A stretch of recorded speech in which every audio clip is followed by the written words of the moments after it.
Here she is. It's so cool. So the customer brought it in. He said it was a rusty rescue that he tossed the wheels and built these ones with the drum brakes and these nice wide double wall Weinman rims. And so it's got a 3-speed in the back, and I thought that was pretty cool. They put that effort into there, and he said, hey man, can you make this electric for me? And I said, oh hell yeah. And if you're watching this, you could too. All it takes is doing a conversion kit. You can find them on our website. This one happened to be a Bafang. So here's the display here in the controls. You got your thumb throttle right up there on the handlebars, and it's a mid-drive power. So when you goose it, the motor goes through the 3 speeds in the back. This is so crazy with the timing chain on the front, on the right side. So it's a little interesting because the front does freewheel. So like, look at that. We are not timed, but when you pull it, when you start to pedal, it is timed. So a little idiosyncrasy there. But look at this thing, it's so cool though. This is the Bafang mid-drive. It's 1,000 watts, which is the kind of power you need to get, there's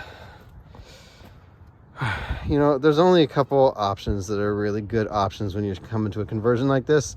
This one lent itself pretty well because the front crankset, the captain's crank was pretty available to put the motor on, since the drive side's all on the right. We could have also done the X1 Pro, but this guy wanted the Bafang. So, and it's a great motor. We did pair it with the Lecky chainring. It's interesting, the timing chain is tensioned with this little tensioner. So it's just a little wheel that spins there with little cog teeth. Is that AS? I wonder what that stood for. Let me know in the comments if you know. So this is pretty cool. This a siren. So you pull on this brake lever here, and it engages with the tire, and it sounds like a fire truck coming up. So this is just a little show and tell of an interesting bike. The battery was a little bit too long to fit on any of these tubes here, and rather than putting it right here in the stoker space, we put it on top of the rear rack. It's not my favorite position for a battery because the higher it is off of the axle plane, the more it wants to flop the bike when you lean it right or left. But it's not horrible, and it fit fine. It actually doesn't look bad at all, I don't think.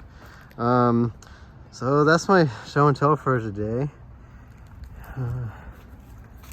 It's pretty cool with this big old headlight too. It's like a D-cell battery in there. Oh, is it not more? That wasn't part of our job. Let's see. The horn still works. But yeah, you can do it too. Check out our website if you want to see more examples of conversions that are cool, and buying the parts and pieces to do it yourself.